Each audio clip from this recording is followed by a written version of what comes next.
of self, or how to create a planetary civilization. In order to heal the environment, we first need to heal the environmentalist.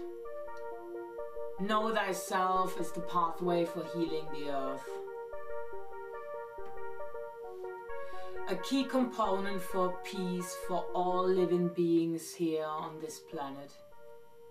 Know thyself enables real togetherness, clearly distinguishable from enforced communism, which is directed from above. In all sacred schools of initiation, it has been emphasized that self-mastery is the golden keystone that guards the gates to enlightenment. Self-mastery implies self-knowledge, which in return is fueled from unconditional self-love. In his integral philosophy, Ken Wilber suggests a developmental evolution of self, which works from the pre-personal via the personal to the transpersonal. So we can, as a species, finally become a planetary civilization.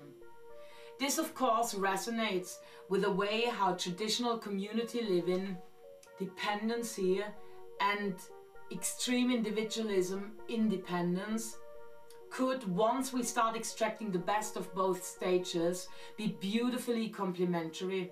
A conscious synergy of both, which is advancing our evolution towards a planetary family interconnectedness. Ultimately, there is no distinction between the earth and ourselves. On our planet, the human ego represents the final stage of universal sleep. The identification of consciousness with form.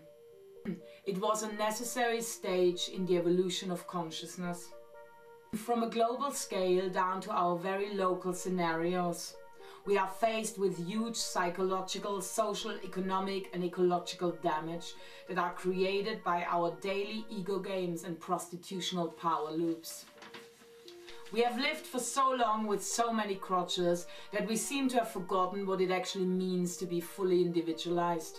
The fear of the judgment of other people is the top layer of all fears that prevents us from unfolding our uniqueness. This includes our own internalized tribunals as well as the ways we are policing each other. Constant comparison with others is just another way of running inside of the hamster wheel of relational self-worth. When we accept that we have bought into the belief that we are somehow not enough, we can start effectively clearing obstacles in our individuation process. In an incredibly insightful interview, the anthropologist and shaman Henk Wesselman talks about soul loss as the major cause for all illness, which interestingly enough is not even mentioned in conventional Western medical textbooks. When a soul is disintegrated, negative thought forms can literally take up residence within the fragmented soul cluster and diminish the person's life force on a 24/7 basis. Taking command of one's own process of individuation requires us to trust in our own ability to heal, to become our own gurus. By doing so, we're starting to mend our fragmented selves, calling in all the dissociated aspects of who we are back into one dynamic equation.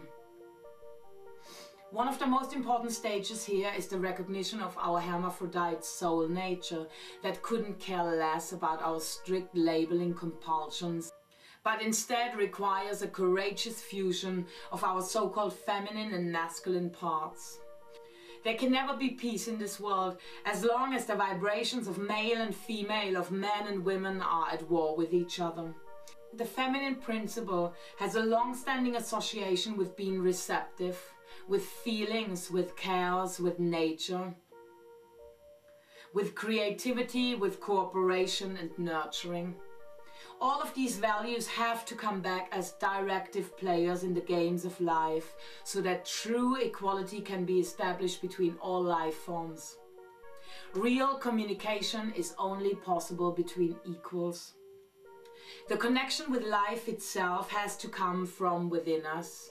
It cannot substitute it through an external source. The attempt to do that is the root cause of all addictions, without ever restoring the vital link to our soul essence. One of the reasons why emotions have been so demonized in this controlled planetary environment is the powerful link between our emotional bodies and our spiritual bodies. If you cannot feel life, you cannot honor life.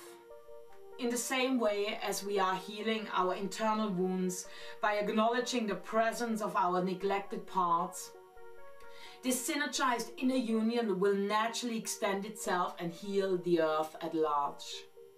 The earth is a living organism, and we have yet to understand that it is the demeanor of a fairly unorganized, undeveloped and unintelligent species to just waltz into new territory, plunder all resources driven from me first and after me the tsunami agendas, and impose our reality tunnels in the most self-righteous manner on whatever might come in the way of our conquest.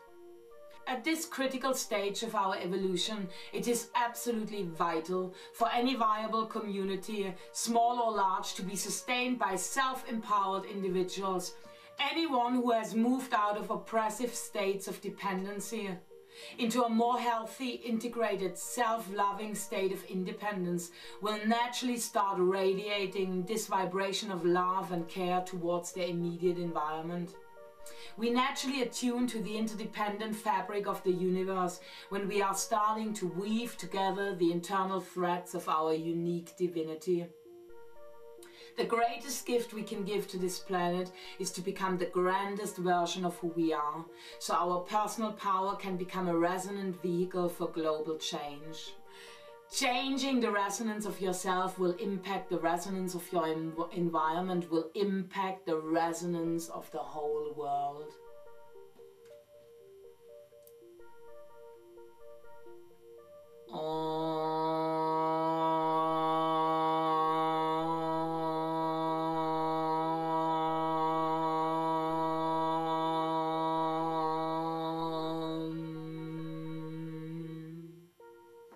Shanti, Shanti, Shanti.